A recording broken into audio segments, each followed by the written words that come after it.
And on track, Cadillac 1-2, just as the boss came in for a chat. I hope he got a picture of the timing. Oh no! Oh no! The absolute nightmare scenario for Cota has just happened. Alex Lynn directly into the back of Jenson Button's car. Both cars damaged. And badly damaged. I'm not sure that's just a clip. And both cars into the pits. Inevitably, that was Jenson just braking before accelerating through the final corner to get a run, catching out his teammate Alex Lynn, who was going for it. He was desperate not for Jenson Button to get a gap on him. The Jenson accelerates, brakes early, and then Alex is accelerating just as Jenson's braking. Oh dear, the nightmare scenario. And they had the perfect opportunity with the Lexus holding all of the other hypercars up to really get a break. He thought he had gone. He thought he had gone. He accelerated and he went with him. News of the full access programs for last season. Who's in the dust? It's a Corvette. Oh, it is a Corvette. It's 33. Keating. All of that hard work undone, and Ben Keating dropping to the tail of the field. And was there contact with Celia Martin? There was indeed. So it wasn't just through the gravel, a spin through the gravel as a result of that contact. Always hard to see that car down the inside, but it was a little bit late, but she should have been seen as well, and there was zero room given. But one of those unfortunate moments in the Tamburello chicane. And just going through behind. I think the move was on. It was a little bit late, but the move was on, and I think she forced him into a position where there was enough of her car down the inside. Being able to show the 90-odd thousand fans that Mark was just talking about, the iconic Goodyear blimp on its 100th anniversary is a big part. Oh, trouble. Apologies, trouble. It's one of the United Autosports McLarens in the wall. That's on the exit of turn 6, isn't it? Lecombe. Yeah, trying to see if that's 59 or 95. Sean Galale, who was in the 31 BMW when it had the massive crash with Earl Bamber last year. I wonder if there was contact. He's got him backwards there. You can see the track from the car. I think he might have had a puncture. No, just turned around, just on the exit of turn 6. So definitely took the tyre off the rim, that contact. Let's have a look on board then. Covers the inside down towards 5. Gets back onto the racing line. Oh, there's a bit of contact there. And then the car on the inside stays on the inside, and bang, that's with the damage. And that is a big hit, fortunately on the passenger side of the McLaren. Which of the two AMGs was it? I think it might have been Matteo Caroli in the number 60 car. I'm just trying to find look at what position was on the side of the car. It was a position in double figures, and Matteo is currently shown in 9th, and that was previously the 9th place car. Oh, and a big slide there from the Peugeot that goes off the road. Caught out by the air in the traffic and heading towards the tyres. Yes, big contact. Bodywork flies, wheel off.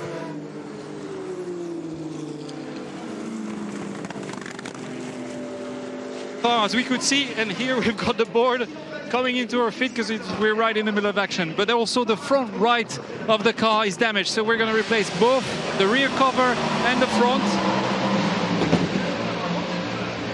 And this car will be sent back. The tire seems to be okay, but I think the team will just take the opportunity to put a new set of tires and probably fuel. 150% of points trouble for the 007 though. That is Harry Tinknell, and what's happened there? Yellow flags at turn 6. You see that on the in-car marshalling system for Harry as he recovers the car, gets back on track. So what's gone on here? Up the inside, and that was a brush with the Ferrari. Just got chopped on the apex on the way in there, so it actually got away quite luckily at that point, because that could have been horrendous at that speed as well. Difficult though, because the Ferrari had obviously another hypercar underneath it at that point. Probably didn't see Harry coming up in the 007. So yeah, one of those pinch points as the cars turn in from the right hand side of the track. It's from the leader that's making the difference right now. They're all doing 2:19s, so they're within half a second of each other on the last lap. I think car 7's had a Oh, problem. huge spin! That's the Cadillac. That's Bourdais, That's isn't it? Bourdais, yeah, because it was right in front of the Aston. And just before him, I saw the double yellows at turn 7. That is for car number 7. So, yeah, Jose Maria Lopez had a problem as well in the S's. He's recovered and is back underway. This is what it looked like for Bourdais. Oh, it's just the aquaplane, too much standing water through turn 10. Round and round it goes. Well done, thank you very much. Thank you, Bruce. Big crash for Raffaele Marcello. He's just taken over the number 15 BMW. This is his outlap. He has put it in the wall hard, and this will be a safety car, I think, where he's going around the 99 Porsche and loses it on cold tyres. You see brand new tyres on the right there, so it looks like he had a full set. He did. Now, he's complaining about a brake test from the 99 car. The Porsche came in front of him there and looked like a stop. However, double yellows at T8. All right, we're going to prepare for a virtual safety car because we're right in the middle. And that means I do get to say seconds. Paul di Resta leads for Peugeot. 5. Oh dear. That's a big crash. Well, now this is going to be the first interruption of green flag racing, and that's the 54 Ferrari. Is it Thomas Floor back at the wheel? It is. It is. And towards the end of his final stint in the car and of the season, contact from a hypercar. Oh, it was with a Cadillac, wasn't it? I didn't see which one. I think 38. Jenson Button and Sheldon van der Linde were the two other cars. He got sandwiched between them, didn't he? That's the problem. Oh, he just didn't see the car come around his outside, and oof. Hope he's all right from that one. Well, the good news is he was definitely moving in the car and preparing for virtual safety car. And here's where all fuel strategies go out the window. Who's in the gravel? That is 27. down. 27. Yes, I think it it's is. Aston Ian Martin. James, the 27 Aston Martin. He was in 6th position. That's down at Ravatsa 1, isn't it? What's happening? Oh, he's been hit from behind. And that so was who did that? Yasser Shaheen was the car behind him in GT3. It was the BMW. Yep, the Bend BMW, I'm afraid, came slicing off track. He was off and onto the curb, and the momentum took him into the side of that Aston Martin. That's quite a big incident there for This cup, and the other McLaren is off. That's the 59 car. That is the car that led at the end of its bronze driver stint. Sebastian Boe in the barriers. I bet he didn't drive off of his own accord. He was in that big battle, wasn't he? Who was right behind him? That was... with a Corvette at one point. Yeah. Let's take a look. Yeah, you're absolutely right, Martin. It's the Aston Martin once again, wasn't it? Yep, contact before the braking zone. And nothing that he could do there. Eduardo Barrichello driving that Aston Martin. Pit stop for number 21 Ferrari. It will be a virtual safety car coming. I did wonder, I worried that it was going to come to that. What happens from here on in has been phenomenal.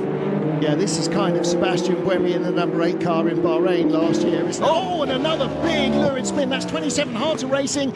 And who's that in the dust? That's the 007. And it's big damage. And that is out of the race. That is very heavily damaged right front corner. It was Aston and Aston. It's Harder Racing and Harder Racing, I'm afraid. Yep. So coming out of the pits, 007. Straight on the colder tyre. Yep. Good handle at that point. There's an overtake between the GT cars. Yep, he's trying to go down the inside of 27. And the Porsche goes inside him. And he turns in and it spins. Wow. Lots of drama as the 007 on its outlap loses it on cold tyres and takes out 27, the Harder Racing car that had just pitted from the top 3 in LMGT3.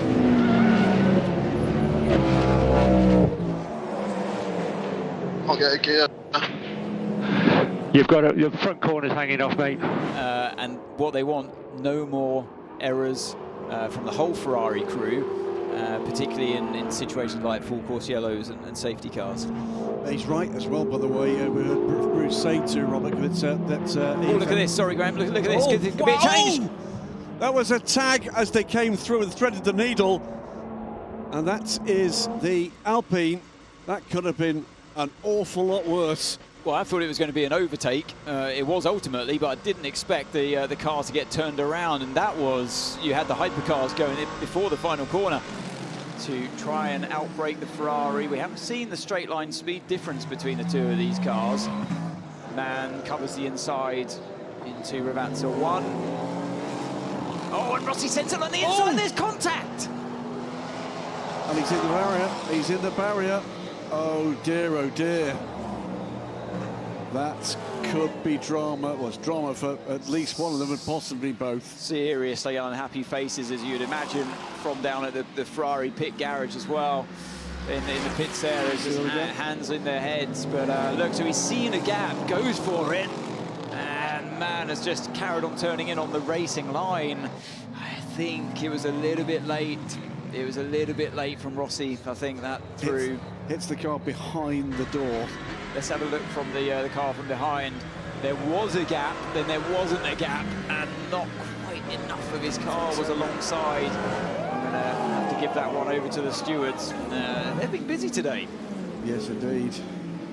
Yeah, I think that is the face that matters. They know, I think, the way that's likely to be called, and worse still for Simon Mann, cannot get the car back on track. Remember this, and Collado, trouble for one of the Lexus. And that is the 78. That's the better placed of the two. No, it's not. It's not any longer. It's down in 5th place. But that is smoking left rear puncture. Puncture with a bit of bodywork damage, yeah. Doesn't it? It's had a bit now, of it looks like that's where it suddenly started to rip itself apart, doesn't it? So he obviously had contact with the barrier, and you would think extravaganza probably, and has brought it back as tenderly as he could, because it's not just rear bodywork, there's front bodywork damage there as well. That will have to go into the garage, but they're going to have to put a tyre on it first. And we're looking to go full course yellow. Here's the onboard. Yeah. Shame. You started talking, sorry to cut in, but look, yeah, in between the two of them, and he has tagged the Porsche. Is that the Iron Dame's car? Yes. He tagged it. Yeah, exactly. He tagged, yeah. And so this is on the exit in between the two cars. That's risky stuff. And then V is a little bit too far to the right-hand side. I mean, you see a gap. That could have been a high-speed shunt from the car behind as well, the Ferrari that came up very quickly, and look at that. That could have turned around so quickly. He was so lucky not to collect both GT cars there.